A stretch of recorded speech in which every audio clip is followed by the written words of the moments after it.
What's up, brand builder? Stephen Hurahan here at brandmasteracademy.com. And in this video, I'm going to show you 21 touchpoint examples within your customer journey map so you can plan the experience that you take your audience on and influence their perceptions with every interaction.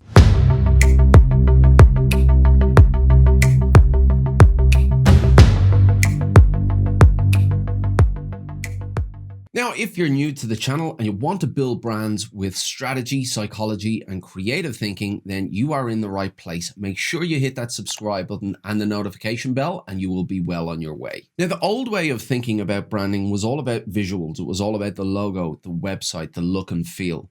But the new way of thinking about branding is all about strategy. It's all about understanding who the audience is and mapping out their journey, mapping out each and every touch point so you can shape the experience that you want to take that customer on. And that is what mapping your customer journey is all about. It's about identifying the individual touch points that they will come across and then shaping the experience around those individual touch points so you can stake a claim for the position that you want to own in their mind. Now, the entire journey is the overall brand experience, but each and every one of those touch points is another opportunity to shape their perceptions. It's another opportunity to give them an experience that will align your brand with an idea that you want to own in their mind. Now, the brand strategy maps out a plan for brand expression, and that will include the personality, the tone of voice, the look and feel, the messages, the stories, the language profile. So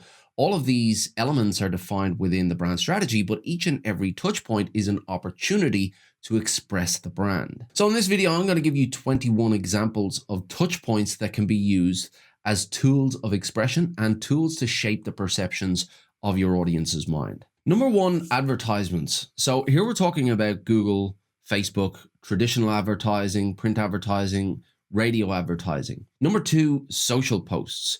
So what content are you going to be posting? What messages are you going to be sending out? What images are you going to be using? Number three, social engagement.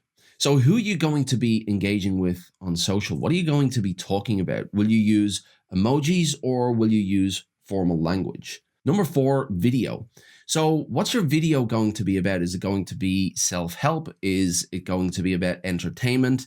Are you going to have talking head video? If so, who's going to be in those videos? Or is it going to be more presentation style with voiceover or high production value with B-roll? Number five, mobile. So where are your audience when they're on their mobile? Are they on the bus? Are they on the train? Are they at lunch? How long do they have? And what do they want in that moment? Number six, word of mouth. So you can influence what others say about you if you take the time to shape that experience. So for example, Tesla give their customers a test drive and the instructor will take them to a place where they do what's called a launch. And that is where they put their foot down to the floor and they really feel the power of the Tesla car. And what they do when they go away is they talk to other people about that experience. Number seven, your website. So what's the user experience like? Is it easy to navigate? What about the user interface? Is it easy on the eye? And have you designed the site to communicate the characteristics that you've defined within your strategy? Number eight, podcasts. So what is the nature of your show? What are you going to be talking about? Are you going to deliver short episodes that are loaded with value, or are they going to be more casual chats with guests? What is it that your audience wants? Number nine, your environment. So here I'm talking about your shop or your stand or some kind of physical environment that your brand is represented in. So how is that going to be designed? What is the feeling of that environment? Is there a certain smell or is there a certain experience involved? Number 10, packaging. So what does your packaging look like? What does it feel like when you pick it up? How heavy is it? What's the texture like? And is there a point of interest within the packaging itself? And what is the messaging on that packaging? Number 11, direct mail. So are you sending out content physically? Are you sending out a simple DL flyer or are you sending out a glossy brochure? Number 12, lead magnets. So what are your lead magnets like? Are they actionable? Are they going to solve an actual problem that your audience has? And how are they going to feel after using the lead magnet? Are they going to feel like they really got value and they really solved a problem, or is it going to leave them feeling like they need more? Number 13, emails. So how often are your emails going out? Are they really giving value, or are they asking for a sale? Or is there a balance between giving value and asking for the sale? And if so, what is that balance? Are the emails controversial? Are the emails conversational? Are they funny? Are they informative, or are they anecdotal? Number 14, blog posts. So are your blog posts addressing a topic that they're concerned about, or are they skimming over them? Are they getting down into the nitty gritty? What is the nature of your blog posts, and is it going into a lot of detail? Number 15, business cards. So are your business cards part of the overall experience? Are you using a certain stock? Is it gloss or is it matte? What about the print finish? Is there a foil finish or is it embossed? Number 16, invoices and proposals.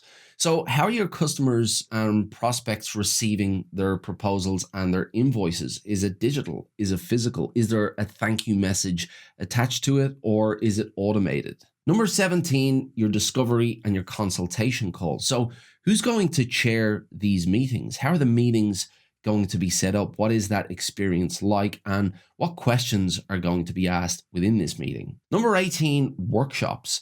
So what is the booking experience like for these workshops? Is the workshop going to be in person, face-to-face? Is it going to be more remote and through a digital environment like Zoom?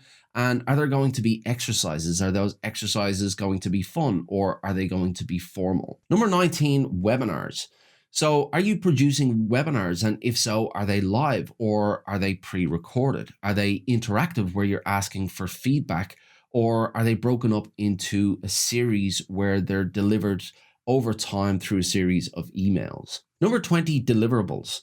So what are your deliverables for the client, and how are you delivering those? How are you physically delivering them? How are you digitally delivering them? Are they physical or are they digital? Are they simple emails, or do you sit down and do you do a presentation to reveal those deliverables? And number 21, customer support.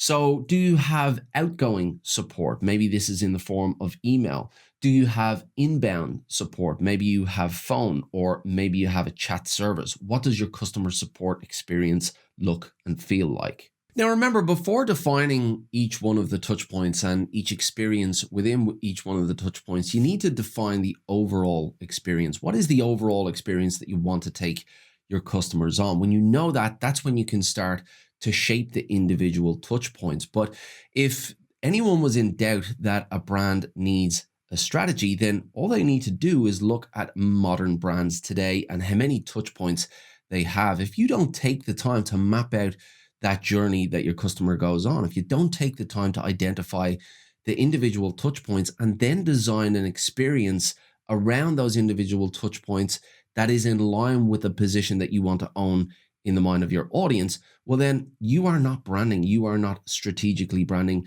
and you're not doing everything you can to shape your audience's perceptions.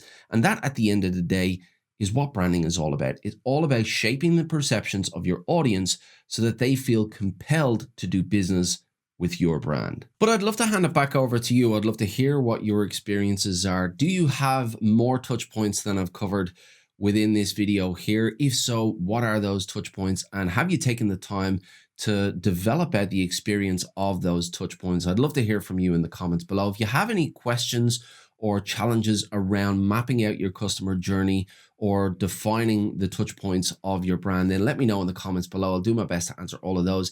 If you like this video, give it a thumbs up, hit that subscribe button, hit the notification bell, do all of that jazz. If you want actionable brand strategy tips and techniques just like this one, head on over to BrandMasteryAcademy.com, get yourself signed up for the list. It's free, and I do keep some exclusive content for that list. And there are plenty of resources on there as well, and you can download those for free, and that will get you going with brand strategy and building brands and brand strategies from scratch. But as I said, I would love to hear from you about your experiences, about your challenges. I'll do my best to answer all of those. Until next time, brand like a master, and I will see you in the next video.